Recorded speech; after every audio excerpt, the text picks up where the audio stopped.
On va dans un instant accueillir Anne Boufargane qui est avec nous et on va parler aussi d'un sujet qui est toujours assez lourd, de la séropositivité. Vous avez envie de réagir, bien sûr, vous nous appelez au 3216. RMC, la haie, l'amour et vous.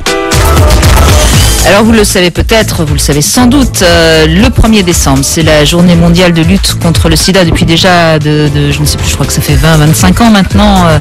On va parler de la séropositivité avec vous, Anne Boufargane. Bonjour. Bonjour. Alors vous êtes, j'allais dire une jeune femme, oui, on peut encore dire une jeune femme, dire. Moins de 40 ans, on est encore une jeune femme. Vous êtes rayonnante, vous avez l'air dynamique, gaie, joyeuse.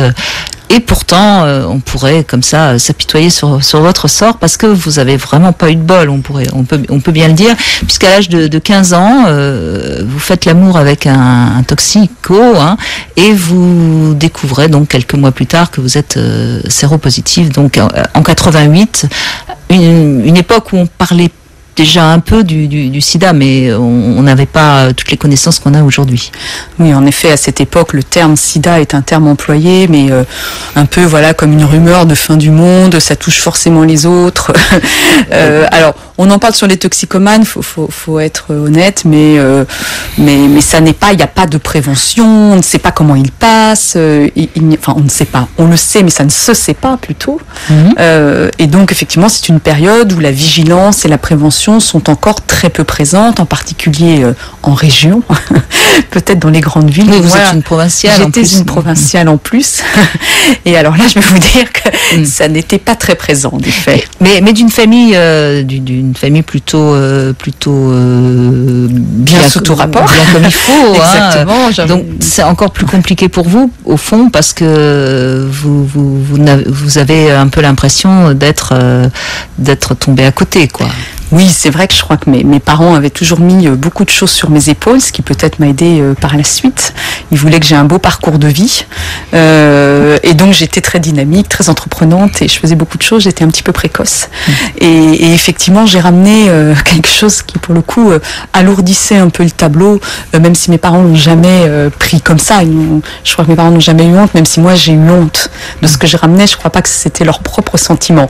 Mais effectivement, quand le VIH est rentré dans notre unité familiale en 1988, on ne savait pas, c'était beaucoup de douleur et c'était surtout quelque chose qui nous arrivait sur la tête, on ne savait pas d'où ça venait, un peu comme la soucoupe spatiale qui venait de se poser dans la maison et il y avait les petits martiens qui sortaient et c'était hors de propos, on ne savait pas ce qui nous arrivait.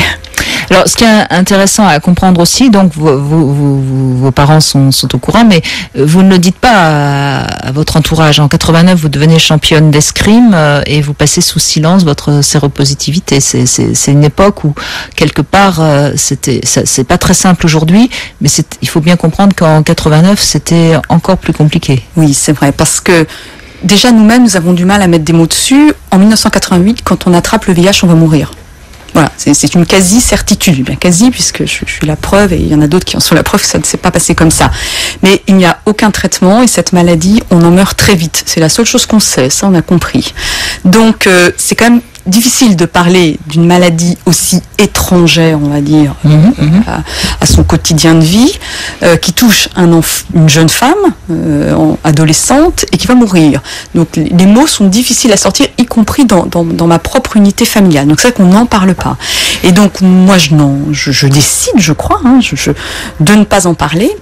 Et puis il m'arrivera un épisode assez difficile dont je parle dans ce livre, qui est un épisode qui m'arrive aux États-Unis quand je pars en voyage d'études, qui va renforcer effectivement ma conviction dans le fait que me protéger passe par le fait de ne pas parler.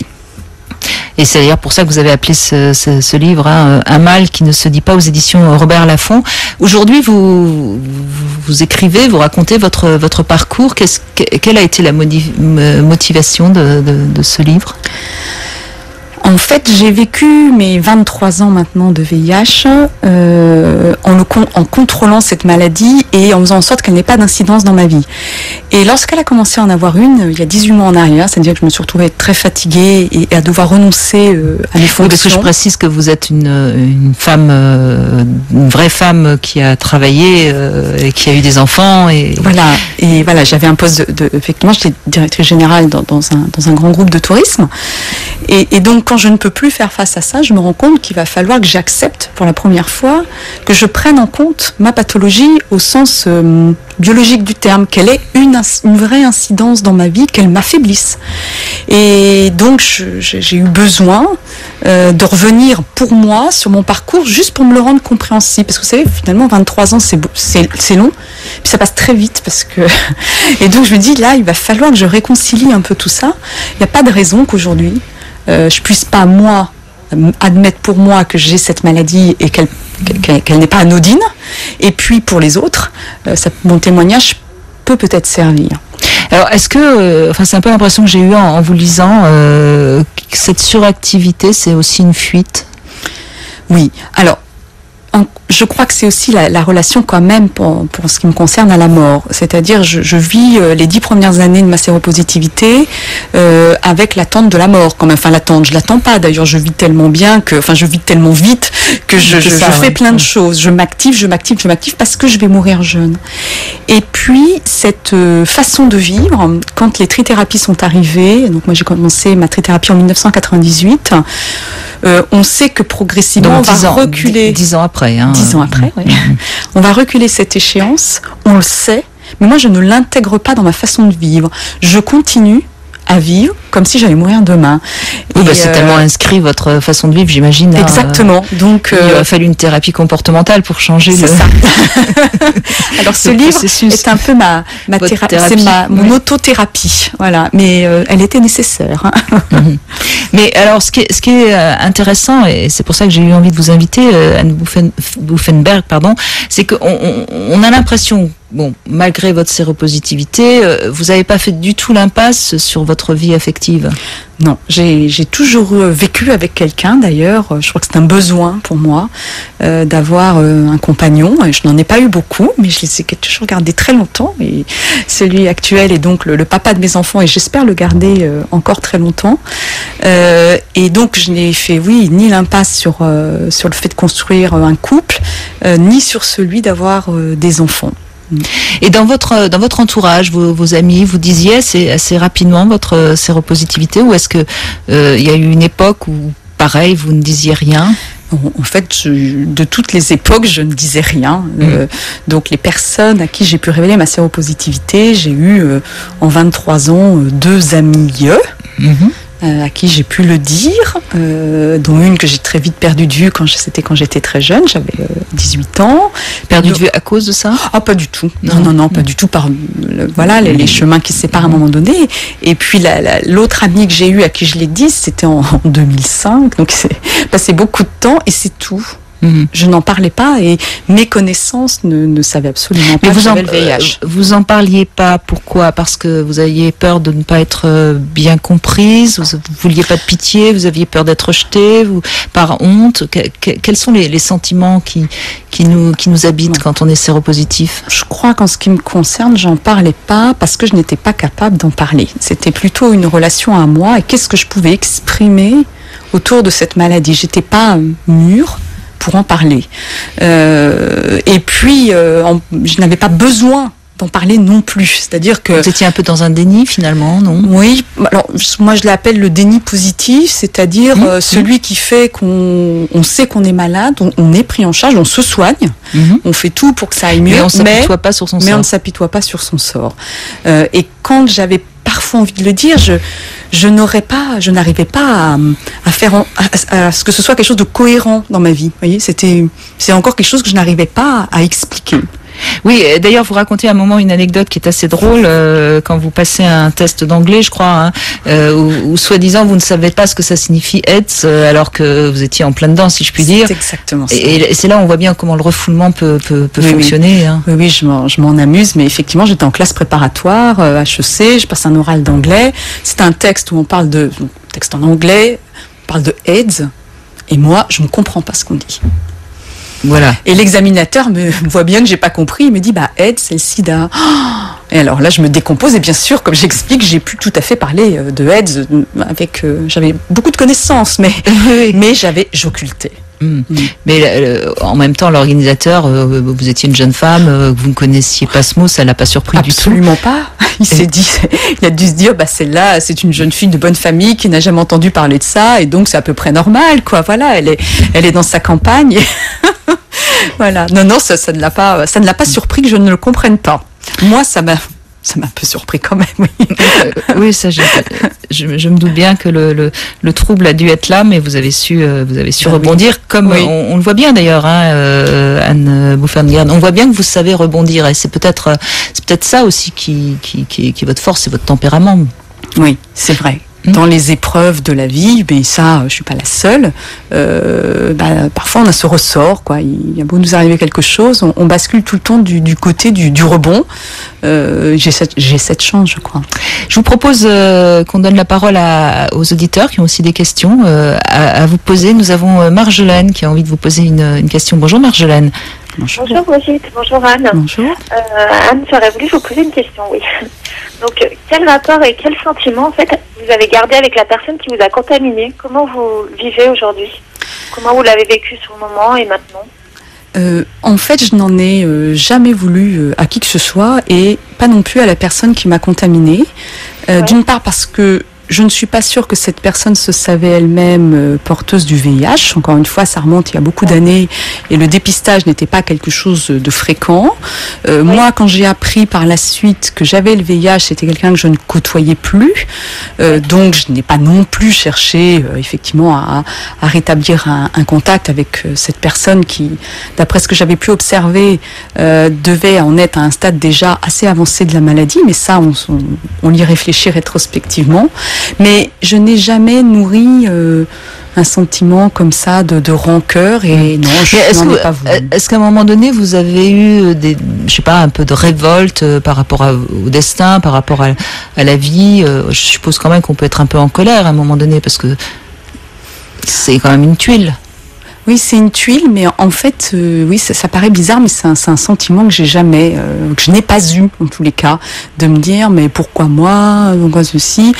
Non, c'était là, et donc, voilà, j'allais en faire quelque chose, en fait. Vous avez pris votre épée et vous êtes battue. Exactement, puisque j'étais escrimeuse. Oui, pas de chance, on a pu se l'exprimer, pas de chance, qui était vrai. Voilà, puis une fois que c'est là, quoi. Hein. Il faut pas chercher midi à 14h, parce que de toute façon, ça ne change absolument rien. Pas s'apitoyer sur son sort. Et je pense surtout que c'est pour ça que vous l'avez bien vécu, entre guillemets, parce que vous n'avez pas gardé de haine, justement. Je pense que ça aide aussi.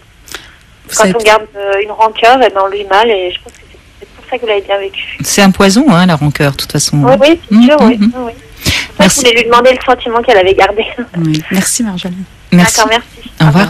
Puis Samantha également est avec nous. Bonjour Samantha. Bonjour Brigitte, bonjour Anne. Bonjour.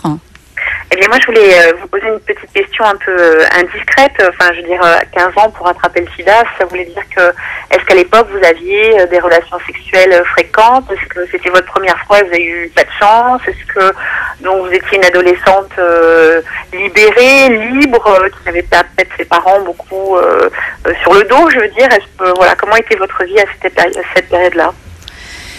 Eh bien, j'étais une adolescente précoce, en effet. J'avais mes parents sur le dos. Et ça n'était pas ma première relation sexuelle, mais je n'avais pas beaucoup de relations sexuelles. Donc, c'est ce qui accroît d'ailleurs le pas de chance. Pour moi, la sexualité, en tant que très jeune femme, n'était pas une sexualité bien vécue. C'est-à-dire que c'était une manière d'arriver dans l'âge adulte de manière un peu précipitée. C'était un des attributs que je cherchais pour qu'on me reconnaisse comme étant plus une jeune femme qu'une enfant. Et donc, voilà. C'est un comportement fréquent chez les ados. Hein, voilà. Donc, je n'avais pas une sexualité épanouie. Voilà, j'étais vraiment une adolescence au sens propre du terme, mais la sexualité était plutôt un apparat qu'un vécu, qu'un désir profond au devant duquel. Voilà. D'ailleurs, il n'y avait pas vraiment de désir et pas vraiment de plaisir, comme beaucoup. Enfin, j'espère. Oui.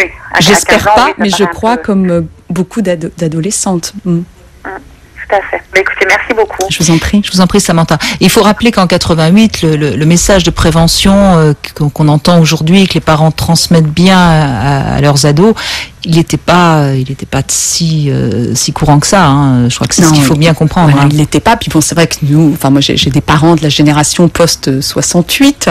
Alors il y avait aussi une sexualité quand même beaucoup plus libérée, mais on n'éduquait pas les enfants à la sexualité. Je ne sais pas si on le fait toujours d'ailleurs. Je crois qu'on le fait toujours pas. Je crains que non. Je hein. crains que non aussi d'ailleurs. Mais voilà, l'éducation à la sexualité n'est pas quelque chose de très couru.